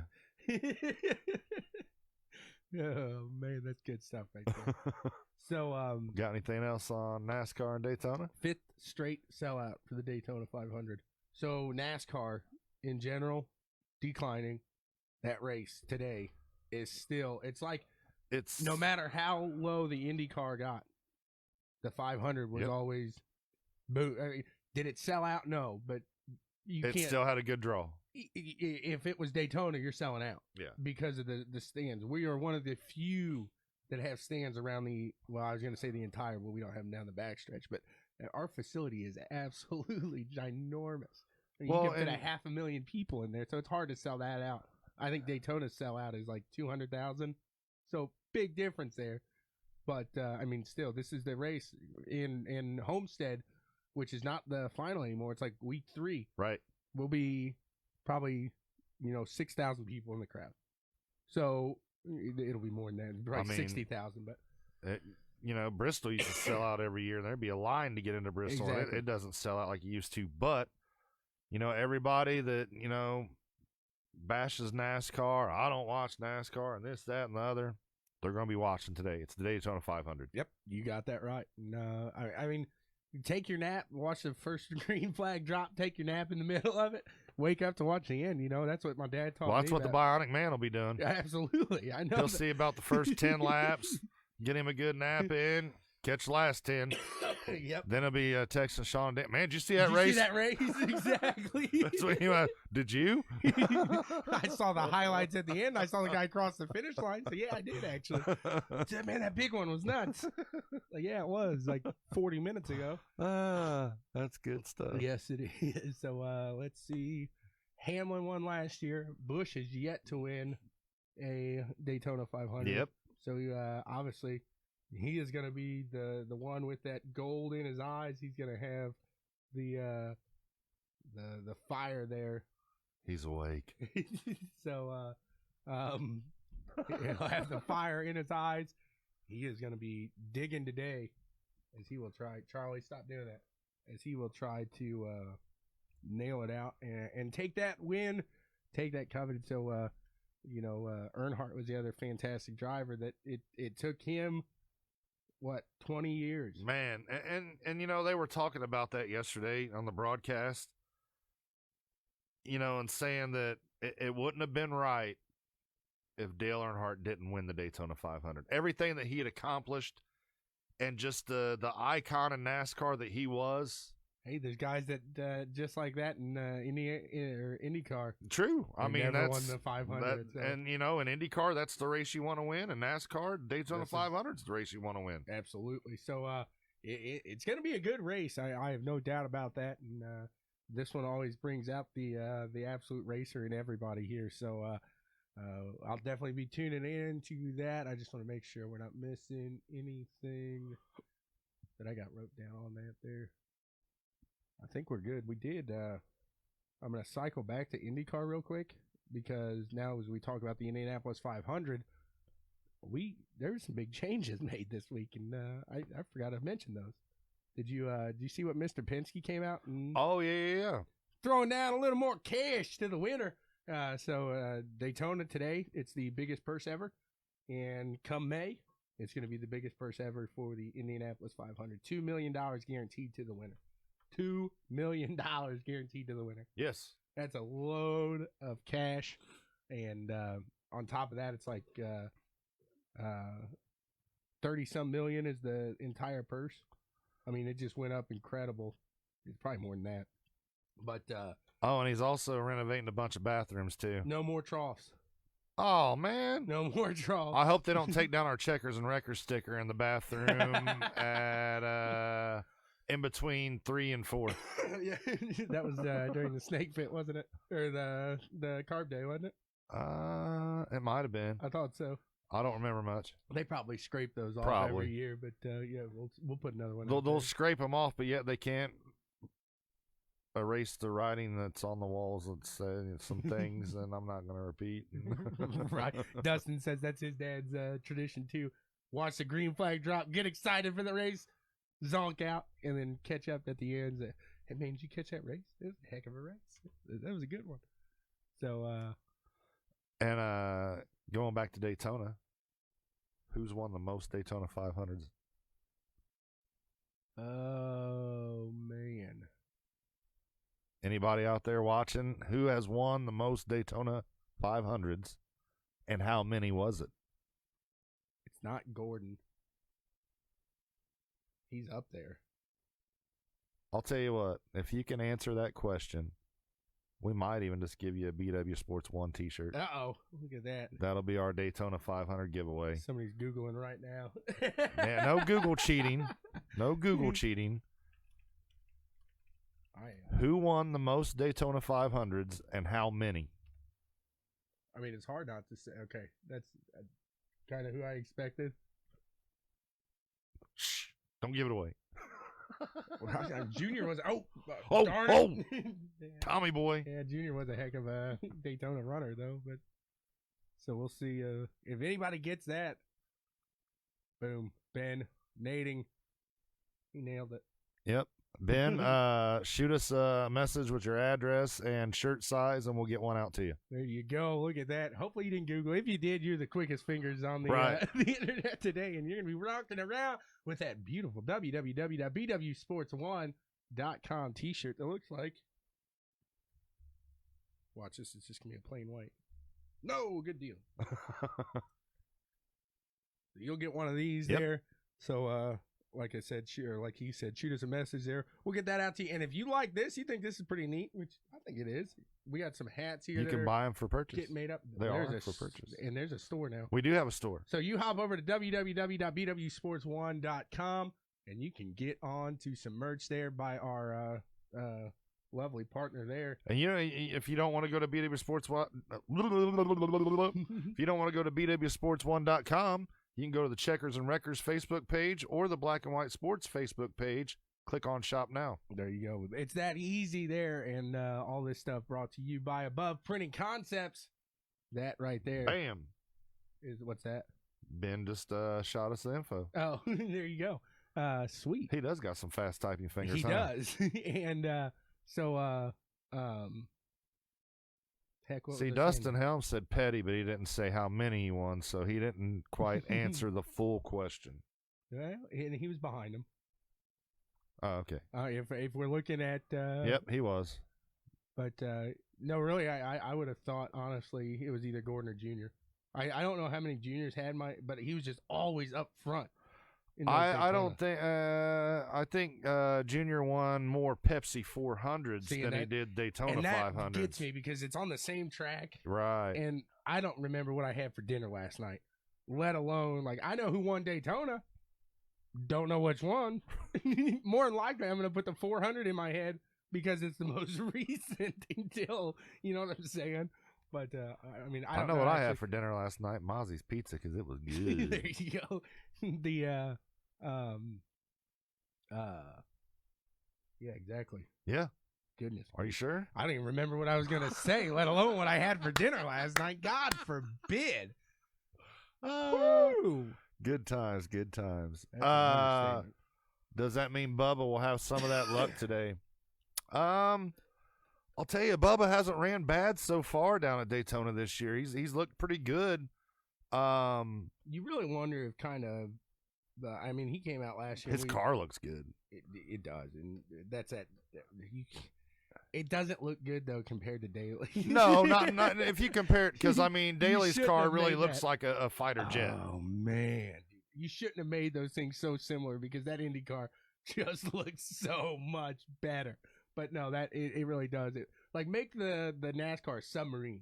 Or no, I mean leave it. You could do the Air Force theme. Do a Zeppelin, but do it more like a bomber instead of having the teeth on there. Exactly. You could do like the pinup girl on the side or something. But still, I don't think they go. Well, I mean, don't make it too provocative. I know what you're saying though. And then have because how the old bombers used to have like the pinup girl and have a name, right? Like Memphis Belle or something like that. Yep. You could have done that theme, and that would have been awesome. Yep. That's. I agree, but man, it's just like Brooks or whoever it was said, man, did you see that paint scheme of his last week? And we pulled it up, we saw it, and then Connor Daly a day later pulls his out and says, well, yep, mine's bigger. Well, pow! Mic drop. Slaps it on the table. I was thinking of another drop. Yeah. Yeah, exactly. I was picking up what you were putting down. I just kind of mic drop. Exactly. So, man, yeah, those cars definitely looking sharp here. But you kind of wonder, is Bubba Wallace over that depression? Is he over that mental state that he was in last year that he came out and talked about? And I think, man, regardless of what anybody wants to say, if you're dealing, I mean, I've gone through some dark times, and I have too. Imagine having to show up to a track, be nice to fans.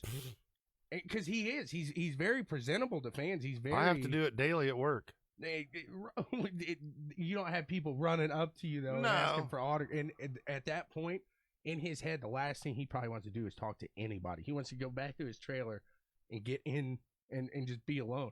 But that also the fans there could be helping him through this whole situation. And hey, man, talk to us. You know, we're here for you. We want to see you do good. But you can only imagine going 200 miles an hour with so much running through your head probably ain't helping you. And from what I've seen so far this year, like in his interviews and stuff like that, he seems to have a whole new attitude and demeanor. So maybe, in the off season, he really has worked on himself. Right. And I hope he has. I mean, first and foremost, you got to take care of yourself. Oh, 100%. I mean, That's your engine. Right there. If you need to walk away from racing to make yourself healthy and better, then do it. Right. I mean, you only have one life to live, so you need to make sure you're happy and content and live your life. But yeah, so I think Bubba's really had a turnaround from what I can see. And he really needs to have a breakout year this year, or he may not be in NASCAR Cup side anymore. I mean, because you could say he could go down to a smaller team, but Petty's pretty. How much smaller can you get? You're kind of at the bottom right now. And not necessarily. You're not scraping it, but you're pretty close. Because even though it's called Petty Motorsports, Richard Petty doesn't own it. Doesn't have nothing to do with it. Is it Kyle? Does Kyle have anything to do with it now? No. None of the Petties. No. They sold it off. Yeah. I got you. Yeah. So there's somebody's paying to use their name. Right, and that old paint scheme. So, I mean, interesting. Thing. Yeah, it would start by winning today, Daniel. We saw Bubba. I mean, he was good coming up through the trucks. I mean, he was really pretty decent in an Xfinity car. Right, he looked like he was going to be a promising. I really thought he was going to do something. Promising driver here. So I think a lot of that kind of was in his head. So hopefully, I don't know if he saw anybody kind of like Grosjean did, and it's not the same situation. Grosjean was trying to get himself more in that competitive racer's edge, where Bubba needs to get himself in a living life type of deal. Not so much of I'm wrecking and I need to get out of this mentality. When I go onto the track, I'm going to wreck, because that's what Grosjean was going through. Well, unfortunately, in all sports, not just racing, all sports, and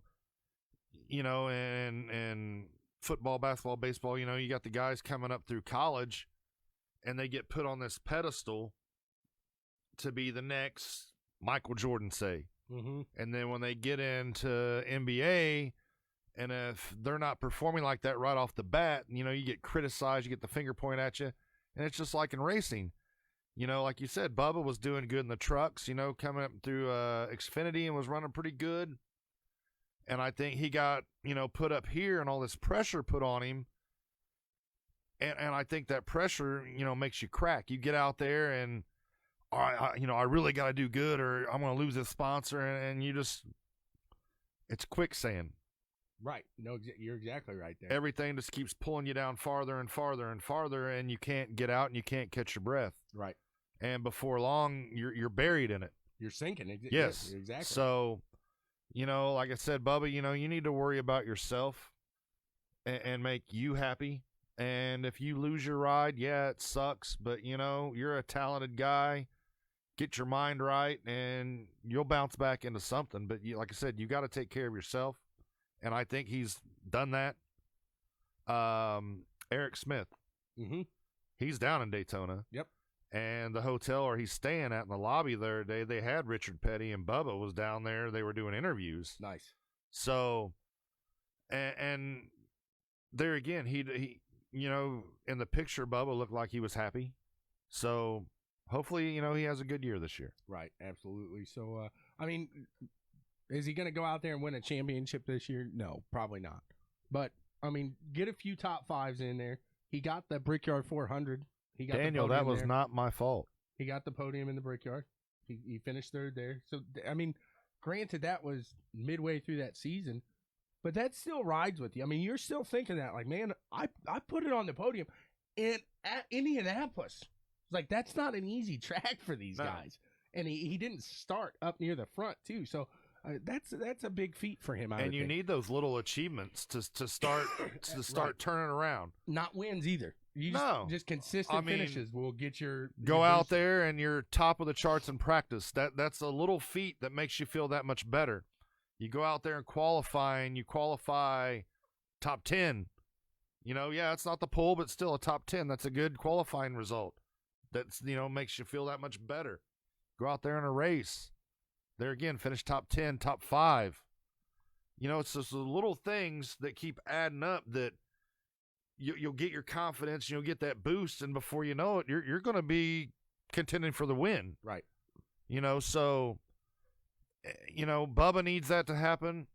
We talked about this earlier. Larson needs that to happen. Which he has gotten some of. It's just, I think with his is he's just he needs to kind of drag that consistency. He needs to be more consistent. If he could string together more consistency, that's what's going to boost him forward. That's what's going to really give him that competitor's edge in my mind. Where Bubba just needs to string together a top 5 here, top 10 there. Bubba needs to build his confidence back up. Exactly, right. And I think that will go a long way with him. But it's just you see a driver like that, and especially after he comes out and says what he came out and said. I mean, a lot of people wouldn't come out and say, "Hey, I'm a big guy on a big stage, and I'm depressed right now. Yeah, like this ain't working for me up here." And then to stick with it. So a big shout out to him, and I got to give Sizemore credit there. Was that him that was down the apron ran out fuel? Of gas, and I was, I was trying to get there.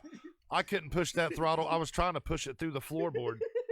You were about to be Flintstone. I'm telling you, because I could see him down there. I was like, I think he's out of gas. And I'm like, come on.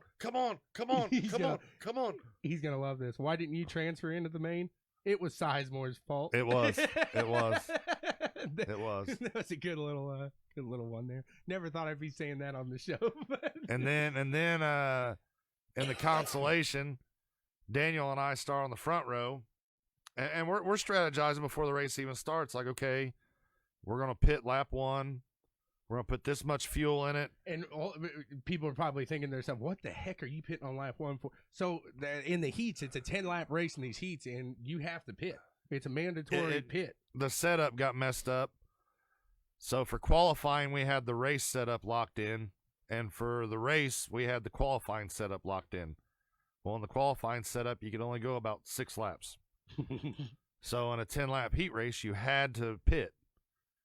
And I would have been turning off the car. I would have figured out a way to stay up there and just turn off that car and coast around because you could have gotten the lead. Right. And my heat race, I come in, I couldn't pit on lap 1. I got hung out, so I couldn't get in there. And I noticed a lot of guys, if you were riding that top line, it was hard because I started on the outside. Exactly, and it was hard to get down. Yeah, I couldn't get down and get in there, so I got hung out, had to come in the pits. I got no help, so I had no draft. yeah. So I'm just sitting out there riding, and then I, come out of turn 4 in the last lap, and I didn't know it was Sizemore, but I seen a car down there, and I was like, he's out of gas. I'm because we're all on Discord. I'm like, he's out of gas. I'm gonna get him. And then just barely missed it. But so then we get in the consolation. Daniel and I start on the front row, and we're going through our strategy. We're gonna pit on lap 1. Daniel, get a good start, get out there, and I'm gonna pull straight down and get behind you if I can. So far, the plan's working out good. He gets a good start. I get right down there, get behind him. He did have a good start. He did. Everything was working good. Get around to turn 4. We pull down to get in the pits. Daniel's on the inside of me. I'm right here. I'm below the yellow line. You can tell I'm coming into the pits. And I don't remember the guy's name. Not going to call him out, whatever. You know who you are. Bust me right in the right corner. Sends me around right into Daniel. Ruins both our races. I'm back here laughing. Oh, I was mad. I was mad. I knew both of you. I can only imagine. I was mad before it even started. I was like, this is stupid. Oh, that's good stuff right there. And like I said, I knew. I can only imagine what you guys were going through there, what was being said. So, but it was a fun race. Those guys put on a decent show for 100 laps there around Daytona. I don't know. That was the main was a solid race. I mean, it really was. I think they only had maybe 4 cautions in 100 laps. And I begged John. I was like, just please tell the drivers that your broadcasters up here, and these caution laps are long. Yeah. Patience is a virtue today, fellas. I was spotting for DCJ and Kyle, and it was by the end of it, I was like, please just get over. Please just end. It didn't end until it was like 2:00 in the morning. It was a little after 2:00. Yeah. So up late doing the Daytona 100, $100, 100 laps. But unfortunately, the guy that won, Justin Norwood, wasn't in the cash league, so it doesn't take the money. So what? Yeah, got to be in the cash league to do it. And he was giving everybody warnings all day long. He's like, "Hey, got to be in the cash league. Got to do this. You get in today, you're still good for tonight. I know. I seen that post. And boom, it didn't get it. And the winner of the half race. So at lap 50, he wasn't in the cash league either. So unfortunate for those guys there. But hey, that's part of it. Should have done the trucks. Hey, I did get a win in the truck race at Daytona yesterday.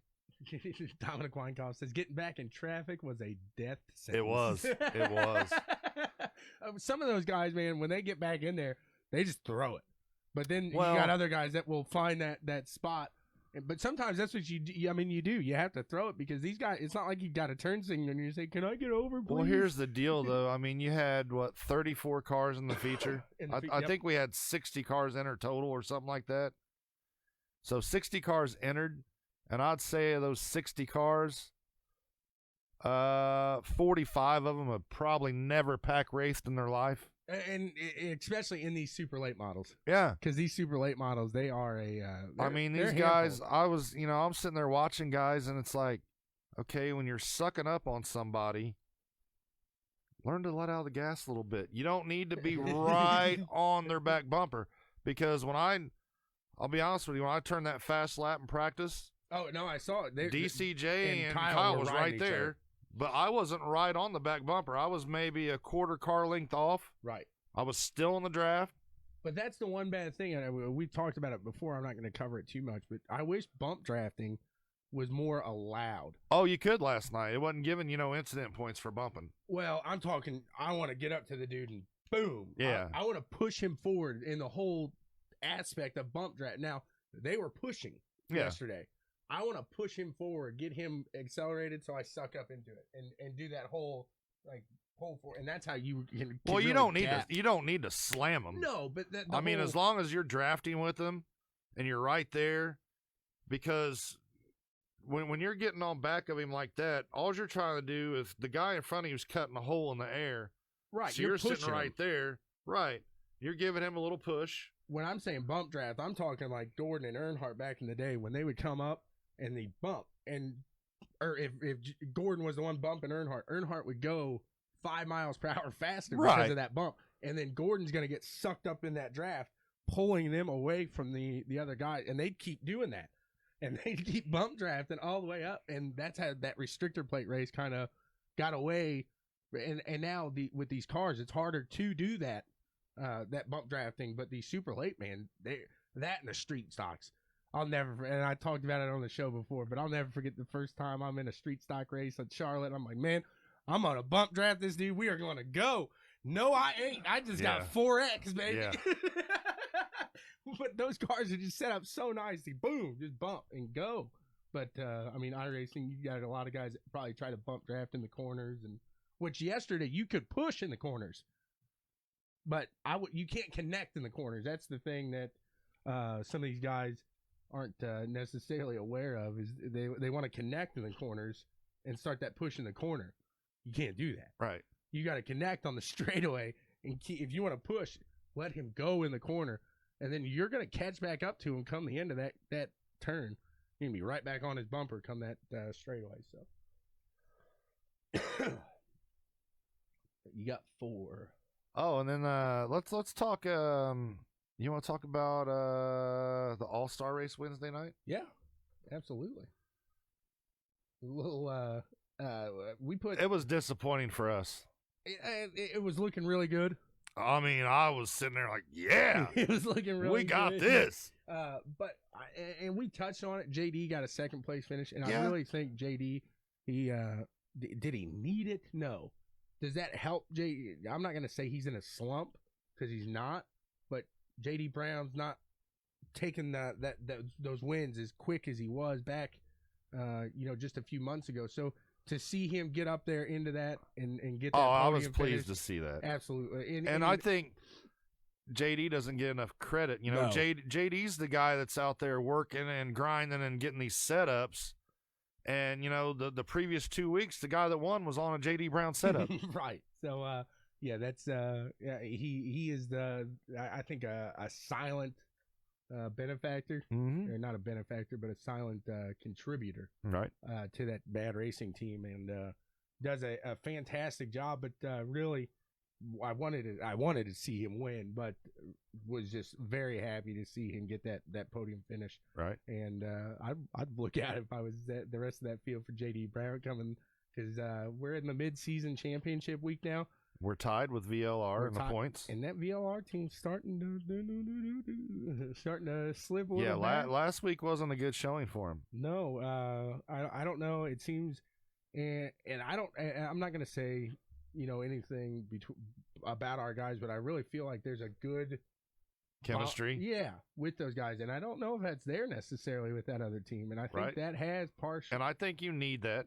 Right. I mean, regardless if it's iRacing or anything, is these guys, and the three of them, and Hayden, JD, and Blake now, those guys have ran together for a while, but they bring DCJ in there just like he's one of them. Mm-hmm. They'll talk to him. They'll send him something. Well, and DCJ said when he first started in iRacing, him and JD used to race against each other a lot. Exactly. So. He said, I need JD because I'm sitting there and he'd be the fastest guy, and then all of a sudden JD hop on and blow his door off.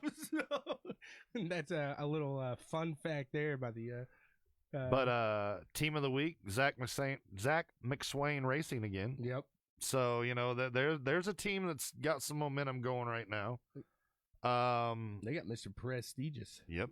Which I just can't get over that name. Yeah. he's a cool dude too. He really is. Yeah. Because I remember it was one of the Pricks of Pavement races, and I was spotting for DCJ, and I believe Mario was right behind him, so I jumped down on their Discord. I was like, "Hey, I'm spotting for DCJ." He said, "On this start, run up on him, and you guys will go through the field." And he's like, "Man, I wish I could." He goes, "But I'm almost incident out. I'm 2 points away." Well, okay, which. He held on for most of the race, and I think like the last lap. Yeah.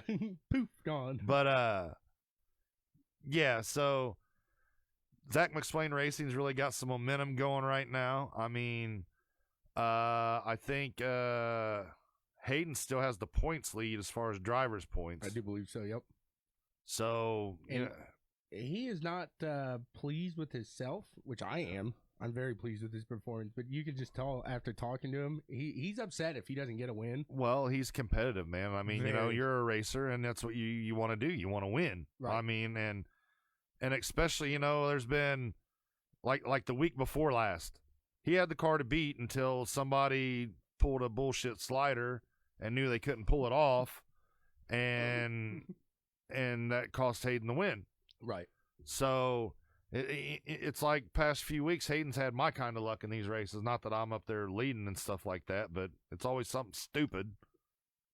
So, and that's part of racing. I mean, it's unfortunate, but it is part of racing. But, I mean, the wins are coming.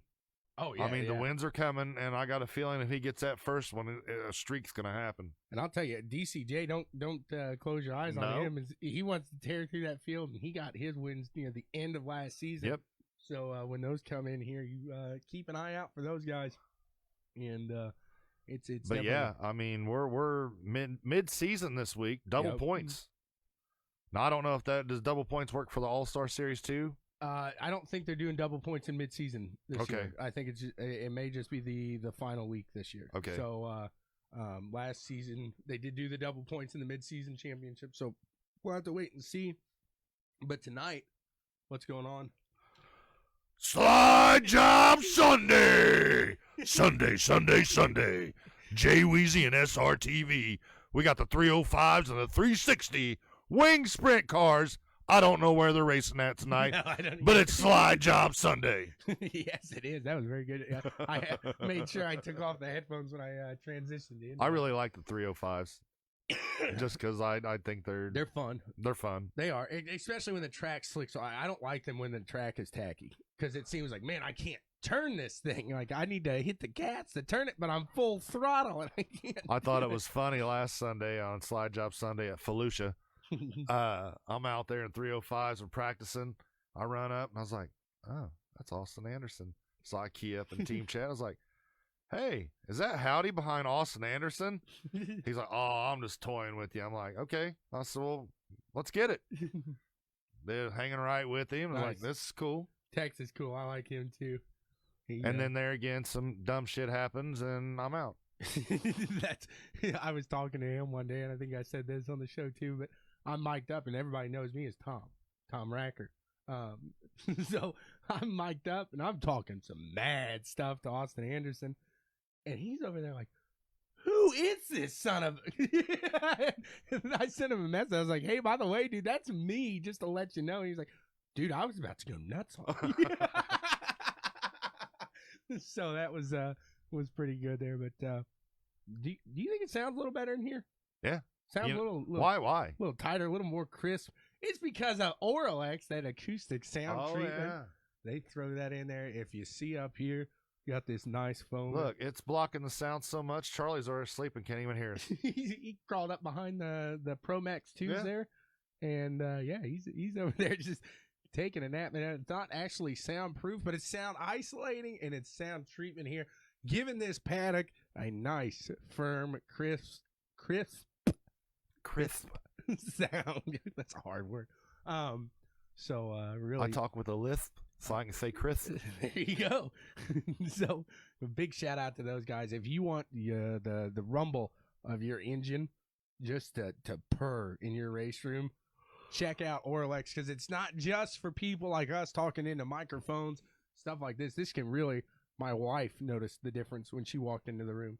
It's like just walking into this room, you can tell it's quieter. Yeah, because you don't get the echo. It used to be like you walk in here and we talk and you could hear just a little bit of echo. Right, absolutely. I mean, now you don't hear it. It's like when I play guitar, I use a noise gate. Mm-hmm. So the gate will, any kind of feedback or anything like that just shuts it down. Right. That's kind of like what the Oralex is doing to our voices in here. It's like a noise gate, just shutting it down.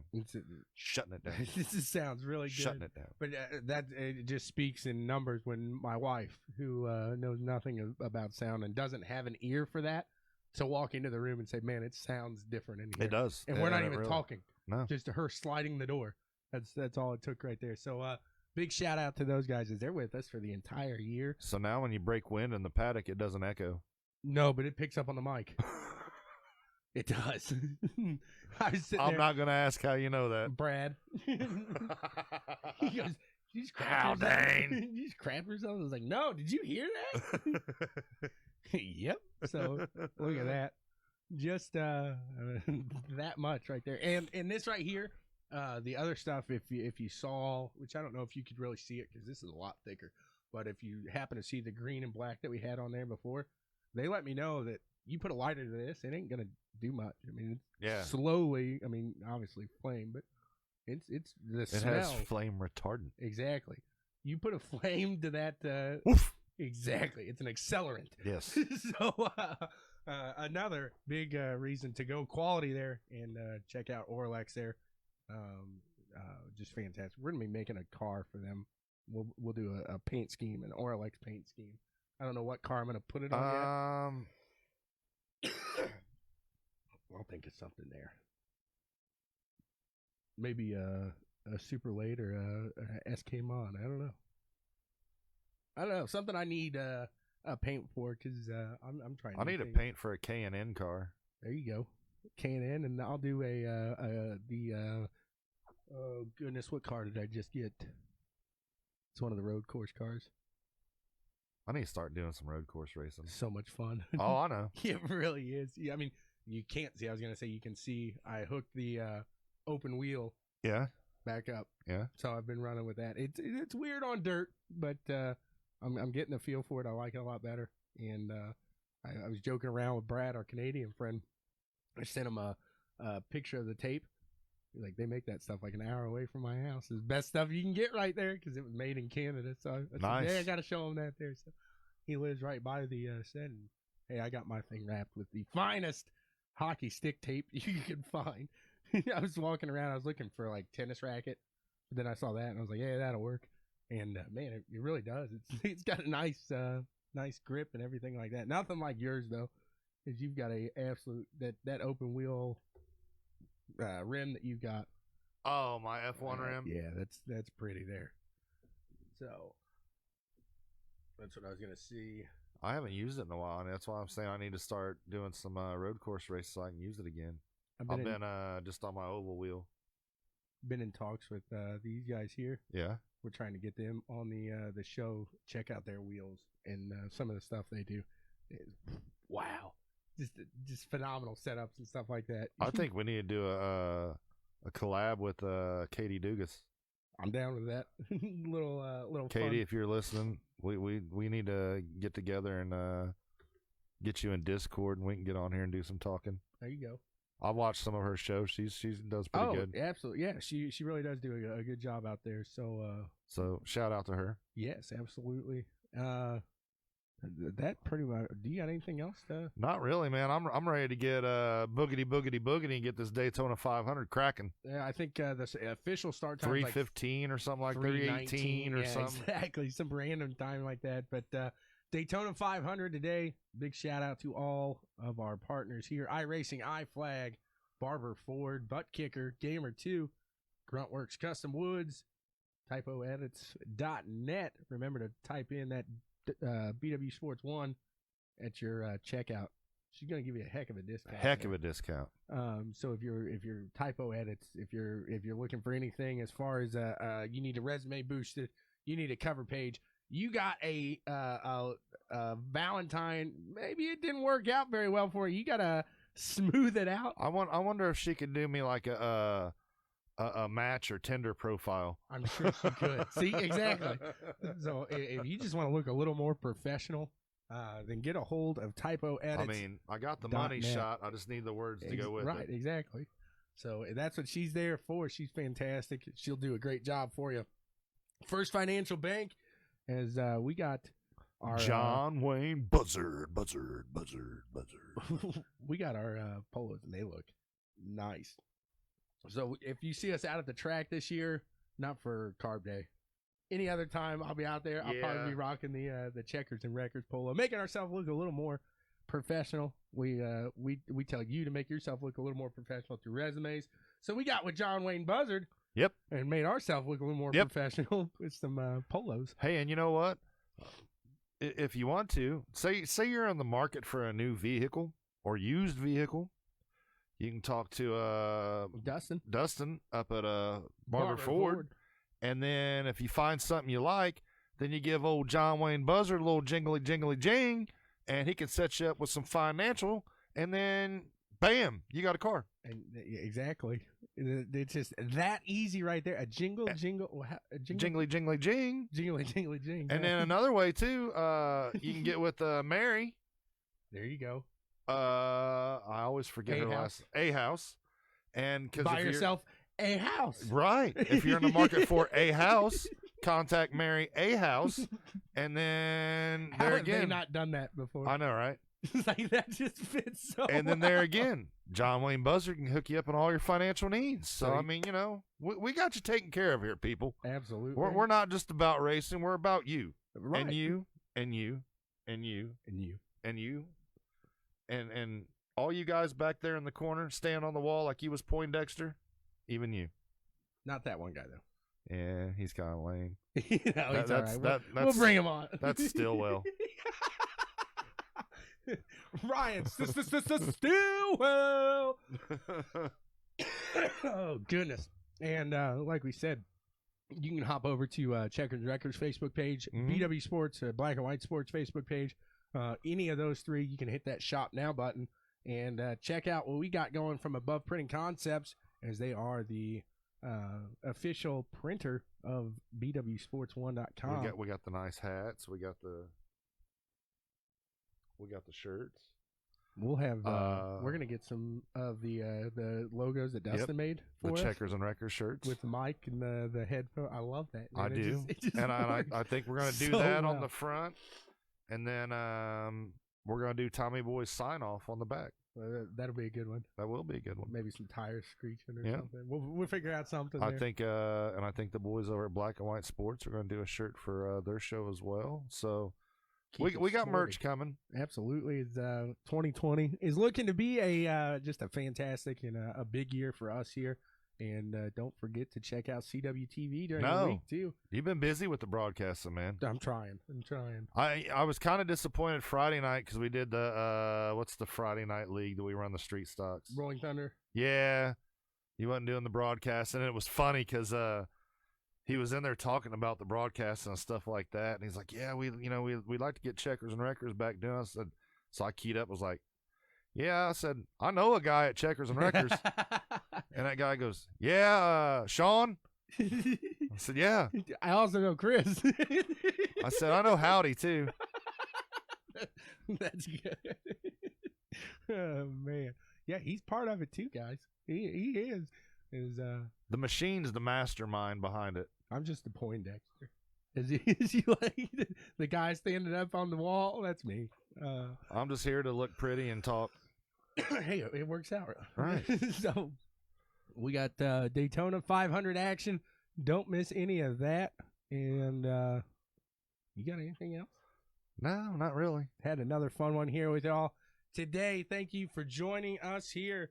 Like I said, Daytona is going off in a little over, an hour, 2 hours. Yep. A little over 2 hours. So I got time to throw something in the air fryer, maybe. With that being said, Tommy Boy, tell them what we do.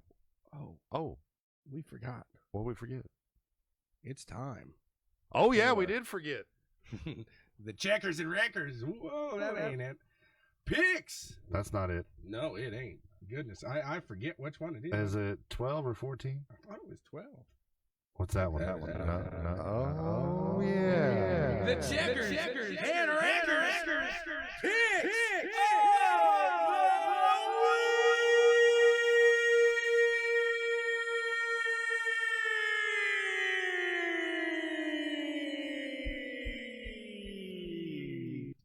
That's right. It's time for the Checkers and Wreckers picks of the week. And last week we did a little picks of the week. Yep. But everybody was a wrecker. Everybody. Even your checker that you picked was a wrecker. So we'll just throw all those out and we'll start it all over new today. Do you have any idea? I know I didn't write them down. I kind of forgot. But hey, it's race season. It's time to do it. It is. So yeah, I think we're just gonna scrap last week's picks because that was a whole fiasco. And we're gonna lead them off with Daytona 500 picks. It's good to be able to pick again. We almost forgot to. I know. we were that close to signing off and having to just write them down. So lead them out with your checker, Tommy Boy. All right. I called it last year. I got it right. I called Denny Hamlin, and this year that's a solid pick. I'm not gonna stick with him this year. It's hard to pull off 2 in a row, and we talked about him on this show. Kyle Larson is my pick. All right. For the Daytona 500 today. I'm going to write him down.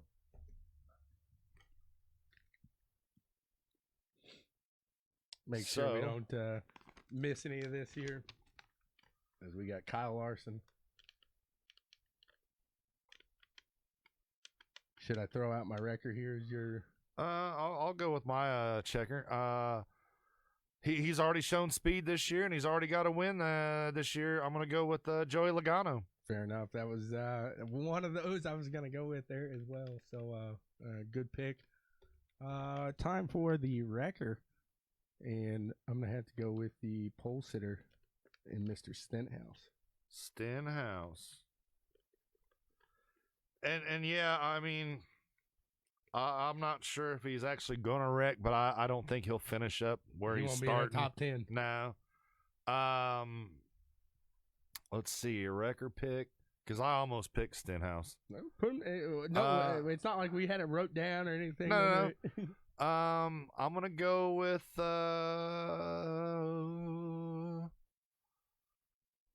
I'm gonna say William Byron.